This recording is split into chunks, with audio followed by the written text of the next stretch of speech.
Irán es un país que no se puede entender solo mirando un mapa actual.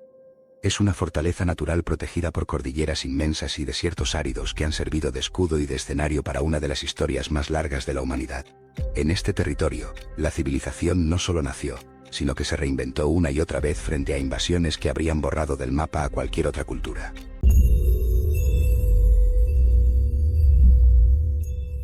Para comprender cómo este lugar pasó de ser un grupo de tribus nómadas a convertirse en el primer imperio global de la historia, hay que retroceder miles de años, mucho antes de que existieran las fronteras modernas. Todo empezó en las laderas de los montes Zagros, y en las llanuras del suroeste, en una región llamada Elam. Mientras en otras partes del mundo la gente vivía en chozas dispersas, los elamitas ya construían ciudades amuralladas como Susa, y levantaban enormes templos escalonados de ladrillo, conocidos como zigurats.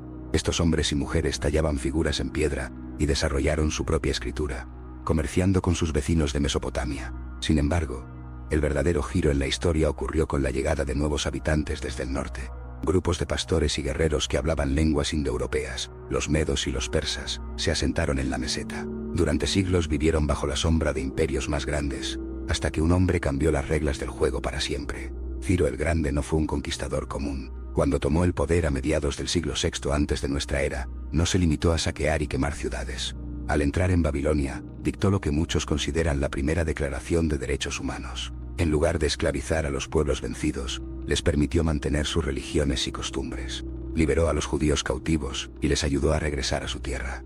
Ciro construyó su capital en Pasargada, una ciudad de jardines abiertos que simbolizaba su estilo de gobierno. Su imperio, el aqueménida, se extendió desde la India hasta Egipto y Grecia, conectando el mundo conocido a través de una red de caminos asombrosa. El camino real persa permitía que los mensajeros a caballo recorrieran miles de kilómetros en pocos días, cruzando montañas cubiertas de nieve y desiertos abrasadores. Después de Ciro, Darío el Grande llevó la organización al siguiente nivel. Dividió el territorio en provincias llamadas satrapías y creó una moneda común para facilitar el comercio. Pero su obra maestra fue Persépolis. Esta ciudad palaciega fue levantada sobre una terraza de piedra gigantesca. Los muros estaban cubiertos de relieves que mostraban a delegaciones de todas las naciones del imperio, llevando regalos al rey. No eran imágenes de guerra, sino de una paz administrada. Sin embargo, la grandeza de Persépolis terminó en llamas. Alejandro Magno, el joven rey macedonio, cruzó el Helesponto y derrotó a los ejércitos persas en una serie de batallas legendarias. Tras capturar la capital, un incendio destruyó los palacios de madera y piedra, marcando el fin de la era dorada de los aqueménidas. La influencia de Grecia duró poco. Los persas recuperaron su soberanía primero con los partos y luego con la dinastía sasánida. Durante este periodo, Irán se convirtió en el gran rival de Roma. Los jinetes persas, armados con cotas de malla y arcos potentes, detuvieron el avance romano en Oriente. Fue una época de castillos de piedra, puentes de ingeniería avanzada y una religión estatal llamada zoroastrismo, que predicaba la lucha eterna entre el bien y el mal, la luz y la oscuridad. El fuego sagrado ardía en los templos mientras los reyes sasánidas se hacían tallar en las rocas de los acantilados para demostrar su poder divino. Pero este mundo también se derrumbó. En el siglo VII, ejércitos que venían del desierto de Arabia trajeron consigo una nueva fe, el Islam. El imperio sasánida, agotado por décadas de guerras contra los bizantinos, colapsó rápidamente. Muchos pensaron que la cultura persa desaparecería bajo el dominio árabe, pero ocurrió algo distinto. Los persas adoptaron la nueva religión, pero se negaron a abandonar su idioma y su identidad.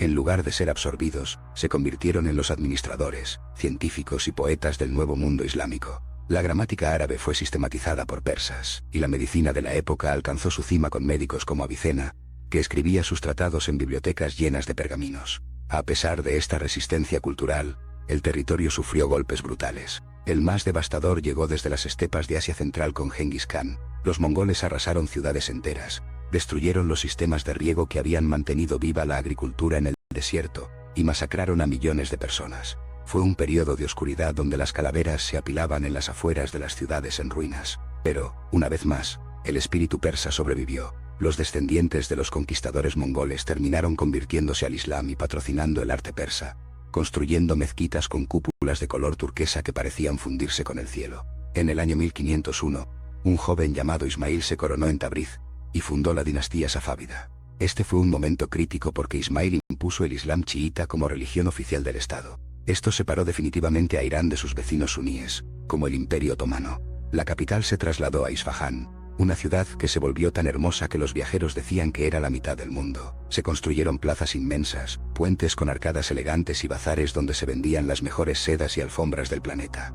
Irán volvía a ser una potencia respetada y centralizada. Con el paso de los siglos, el mundo cambió. Las potencias coloniales de Europa, principalmente Gran Bretaña y Rusia, pusieron sus ojos en Irán durante el siglo XIX. El país se convirtió en un tablero de ajedrez donde los reyes de la dinastía Qajar perdían territorio y cedían concesiones a cambio de dinero para sus lujos. Mientras los europeos trazaban mapas y buscaban recursos, la población sufría pobreza y humillación. Todo empeoró cuando se descubrió petróleo a principios del siglo XX. Lo que debería haber sido una riqueza para el pueblo se convirtió en una maldición que atrajo aún más intervención extranjera. En 1921, un oficial del ejército llamado Reza Khan tomó el poder por la fuerza y se proclamó Shah, fundando la dinastía Pahlavi. Su objetivo era modernizar el país a golpes. Prohibió el velo tradicional, construyó el ferrocarril transiraní y fundó universidades.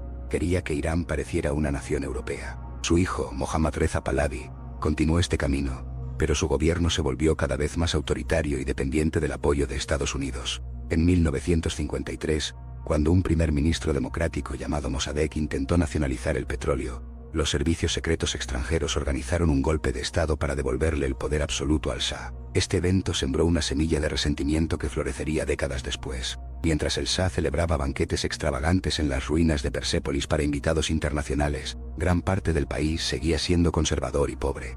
La oposición se agrupó en torno a la figura de un clérigo exiliado, el Ayatolá Jomeini. En 1979, las calles de Teherán se llenaron de millones de personas pidiendo el fin de la monarquía. El Shah huyó y la revolución islámica transformó a Irán en una república teocrática. El impacto fue inmediato. La toma de la embajada estadounidense y una guerra devastadora de 8 años contra el Irak de Saddam Hussein. Esa guerra marcó a una generación entera. Las ciudades fueron bombardeadas y los jóvenes fueron enviados al frente en oleadas. Irán se quedó solo en el escenario internacional, enfrentando sanciones y aislamiento. Desde entonces, el país ha vivido en una tensión constante entre un gobierno que mantiene un control estricto basado en la religión, y una sociedad joven que está cada vez más conectada con el mundo exterior y exige cambios. El programa nuclear, las tensiones regionales y las protestas internas son los capítulos más recientes de una historia que nunca se detiene. Hoy, Irán sigue siendo ese mismo lugar de contrastes que fue hace milenios. Es un país donde conviven los laboratorios de alta tecnología con bazares de techos abovedados que huelen a azafrán y especias. Es una tierra que ha visto pasar a Ciro, a Alejandro, a los califas y a los mongoles, y que ha logrado que todos ellos dejen una marca sin perder su propia esencia. A través de la arquitectura de ladrillo, la poesía clásica que todavía se recita de memoria en las plazas y la compleja política actual, Irán sigue siendo una de las piezas fundamentales para entender el pasado y el futuro de nuestra civilización.